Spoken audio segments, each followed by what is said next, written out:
Hello, and welcome to my podcast, Empowered to Thrive.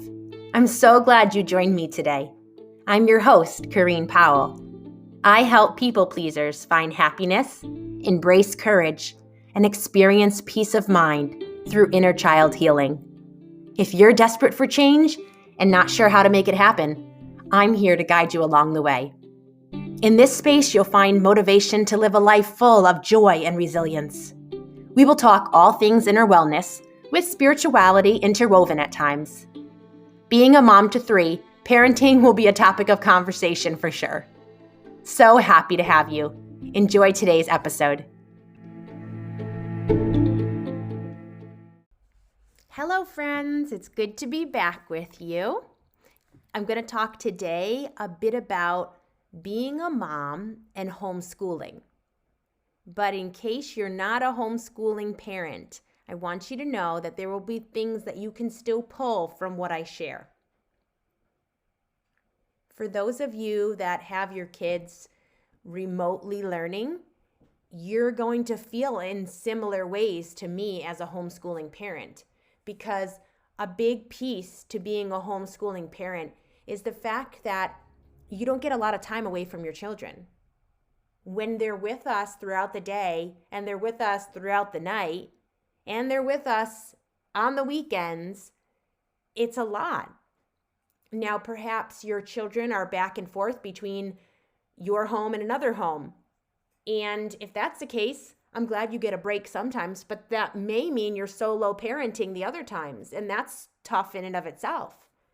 So no matter where you come from, there's going to be ways that we relate and ways that we don't. I want you to know that I'm grateful for the mothering that you do. And if you're out there and you're listening and you're a dad, I'm grateful for the involvement you have as a father. Thank you to each one of you parents for the ways that you are impacting your children who will become and who are this next generation. How we live our life and the impact we have on our kids is going to affect our world and how things go. So I feel like it's a really important job being a parent or being a teacher of children. And it's hard having kids home all the time and the ways that they argue and they fight. I mean, come on, sibling rivalry is real. And so are messes.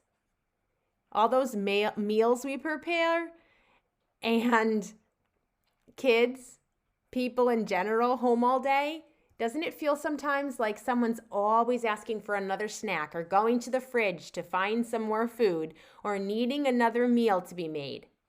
It's a lot. Add to it education, and now you've got a really super full day. And if you're having to work from home as well, yeah, I'm feeling for you. And as much as I'm empathizing, what I want to do through these next few minutes we have together is help you see a way out of the fog. Because there are brighter days ahead, and even the season you're in, if you do have children remotely learning, or if you are working from home, if you are a homeschooling parent, or just a mother or a father to young children who depend on you and need you, it is not always going to be as difficult as it is right now. And you're supposed to get to feel light in the middle of even a heavy season. Sure, there's going to be days when it feels harder, but there should be some days that it feels light, and a lot of days. That's my goal, at least. So I want to share with you some of the things that I'm doing and some of the perspectives that I hold to help me create some ease and create a way of living that does feel light and enjoyable. A few years ago, I was surviving and barely getting by. I was a full-time mom, so my kids were always with me. So even before they were of school age, they were still with me all day. And let me tell you, having an overwhelmed mom is very hard on children. I know, I experienced that growing up as a child. I was feeling not just overwhelmed, but depressed, anxious, and exhausted. I was so happy every night my husband would get home from work. I was done. but there's not too many hours before the next day begins. And so it was this cycle, and it wasn't healthy for me or my children. It just wasn't good for our home environment. So what I've had to do is learn how to take care of myself. As much as I want to be the good mom to my kids, I need to be good to my own self. And that goes for all of us. My kids need good meals, but I also need good food. There will be times where I make my children great meals, but I don't eat them myself. That needs to change. And I've been changing. I've been really working on those type of areas that I'm not going to do something for someone else and not include myself. Because you may not be like me, but I am the type of person who's had to unlearn some really negative patterns and habits that I carried through life, where I was for everyone else and disregarded myself. I made sure everybody else was comfortable, had what they needed, got the rest that they needed, but I was running myself ragged. And so I've had to learn basically how to take care of myself, how to grow in loving myself, and how to reparent my inner child. Now, my husband is a great support, and I'm really happy and appreciative of everything he does. But even in that, there's ways I have to be careful, because I will want to make sure he's always doing less, but adding more to my plate because I'm taking tasks away from him. And yes, he needs to be noticed. And certainly I don't want him to get burnt out, but I need to keep being aware of myself too. And I say that just so that you can also reflect on your involvement in your family, or just in the life you're living, whether you have a family or not. How do you interact with your coworkers? How do you interact in general in the relationships you have? Are you always doing for other people but not taking good care of yourself? Are you making sure that they have everything they need at the expense of yourself? It doesn't have to be that way. There may be days and times where you need to do more for others than for yourself. Certain, events that happen, but it shouldn't be that way all the time. So going back though to parenting, or especially teaching children at home, here's what I want to say about that. Kids learn by example. So how we live our life as the adults in the home, it matters so very much. Our kids are watching, whether we know it or not. They're picking up things from us all the time. Education is so much more than academics. Think about the home environment. If it is chaotic or dysfunctional, that has a negative effect on your children's body and their brain. Now, I'm not saying this to cause you to feel badly. I'm not saying this to point a finger at you. No shame here. I'm only bringing this up because I think sometimes we can focus so much on education, which is important, that we miss this piece of the development of the inner self and a child learning how to self-regulate and how to manage their emotions, what to do with the thoughts that they have, managing their minds and their thinking. It's so important. It's all a piece to educating them, in my opinion. So my days aren't just spending time with my children in their books, learning their academics, even though that is a big piece of education. I'm teaching them things like what to do when they have big emotions and they don't know how to express themselves, or they don't know how to express themselves without yelling or without hurting their siblings. How can I help them to learn how to self-regulate, to take some deep breaths, to pause, take two, try that again? Can you say that with a different tone? Can you use your words to express what you need to your sibling or to me, your dad? So I'm helping them. I'm taking them step by step and helping them to know how to actually go through their days as a powerful person.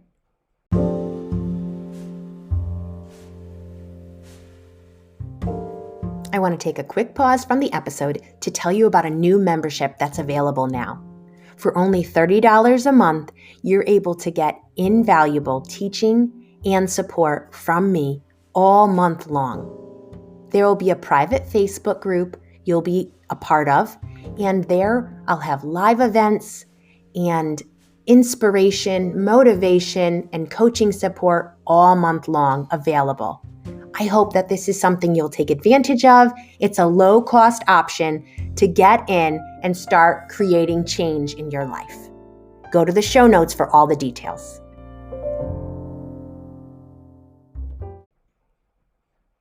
I see children as people. I don't see them on a different level as us adults. So my encouragement is to us that we should be intentional to bring lightness and laughter into our family life, especially at a time in the world when anxiety and stress is being felt from so many directions. We're feeling it from all over the place. And that's affecting our kids. It's affecting us, so it's affecting our kids. There's been so many changes in this last year. That's affecting our children. So just being empathetic, recognizing where they're at, but then also holding that compassion towards ourselves as well. My son loves to cook and bake. I involve him in those processes. He's the type of kid who will probably go to tech school for high school. He'd rather hands-on. Let me build something or take something apart. Let me learn how to cook and bake. How does this work? Behind the scenes, what's going on here? He loves all of that. And so I see helping him develop in all these different ways as vitally important. For my children to know how to put a load of laundry in, switch it over to the dryer, or to be able to do just routine household chores, unloading the dishwasher, sweeping or vacuuming the floor, cleaning up their room, basic chores. I feel like that's important. I'm actually looking at it as not a help to me necessarily, especially when you're teaching a child. Sometimes it's extra time involved to teach a child. It's easier to do the task yourself. But I see teaching them as so important and key for their development to be human beings who aren't just book smart, but are able to function in all sorts of areas and arenas of life. And so this in part goes back to my own story. And when I think about how it was for me growing up, I know that really no matter the education I got or didn't, the home environment I grew up in shaped who I became. And actually, I've had to unlearn and heal from so much trauma, dysfunction, emotional abandonment, and the list goes on. I don't want that for my children. And no, I'm not talking about perfect parenting here. I'm not hoping to be a perfect parent. Good enough is okay by me. But what can I do to give my children something I didn't receive? I actually was homeschooled until high school. And I didn't get a great education, but that's not because homeschooling isn't good. My husband, in fact, was homeschooled as well, and he had a really positive experience. He is super intelligent, as are all his siblings, and he's really grateful for the education he got. But my home environment was dysfunctional, chaotic, and traumatic.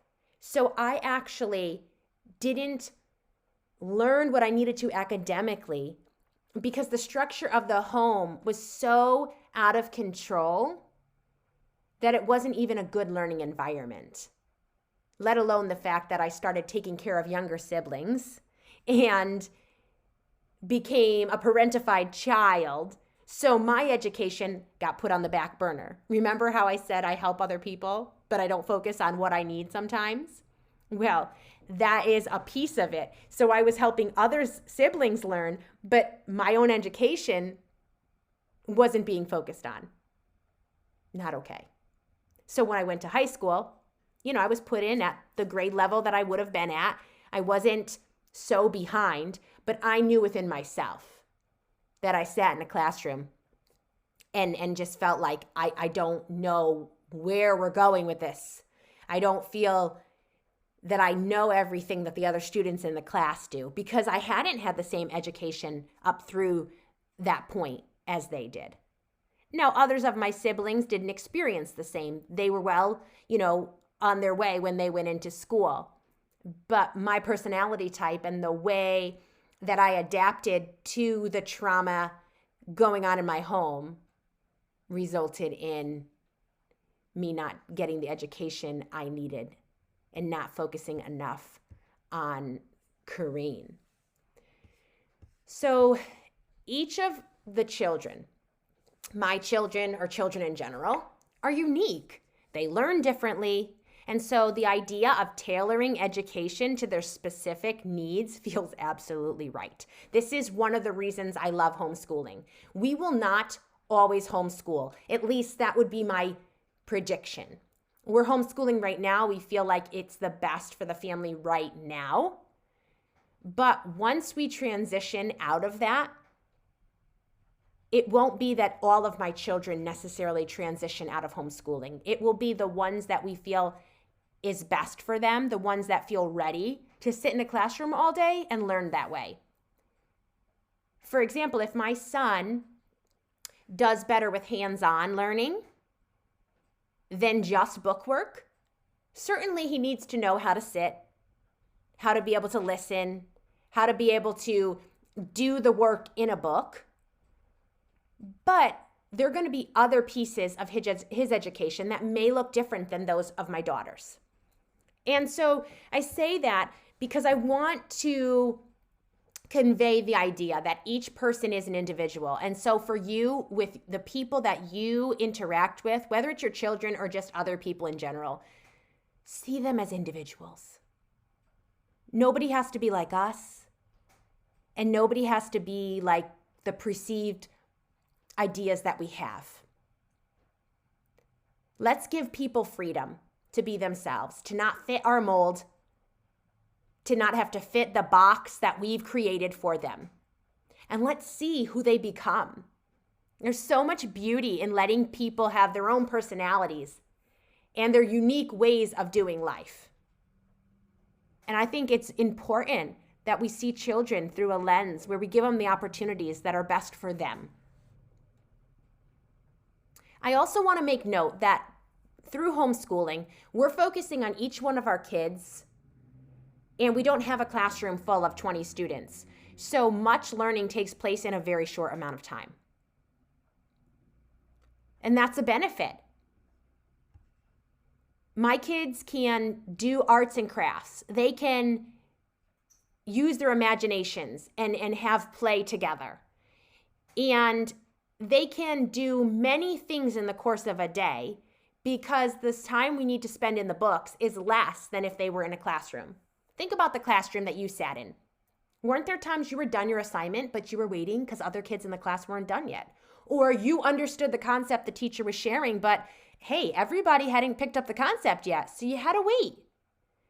Well, when you're working one-on-one or one-on-three, it's different. Things can go more quickly, or if a child doesn't understand the concept, you take a little more time and help them. But it really is this beautiful, ideal setting. Again, I am not saying that homeschooling or teaching your children from home is for everyone. Please hear me. I'm not at all saying that. I don't think it's the perfect way. I don't think it's the best way. I think it works really well for some children and it works really well for some families. But I am just wanting to share some of these things because I think that changing our perspective makes the difference. So we all have a perspective. It's been shaped by our experiences, the underlying beliefs that we absorbed through childhood and life, and the mindsets we carry. But hearing someone else's experience or their take on something is great because then you have this opportunity to look at something through a different angle, a different lens.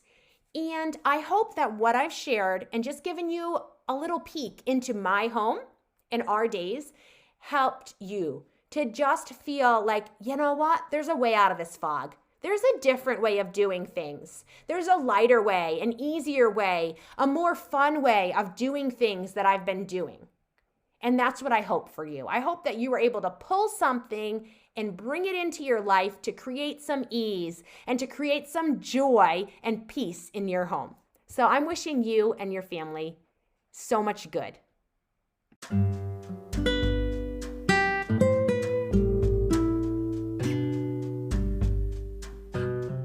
I want to close out today's episode by thanking you for being here with me. We've made it to the end, and I hope what I shared has been helpful. If there is anything I've mentioned that you want to talk about in more depth, I would be so glad to connect with you. You can always find me on Instagram at change_radically, or go directly to my website, changeradically.com. Of course, within the show notes, there's other ways that you can connect with me. And if there is someone that you think would benefit from this podcast, please share it with them. To help my podcast get more growth and reach more people, please subscribe, review, and rate it. And until next week, I'm wishing you the very best.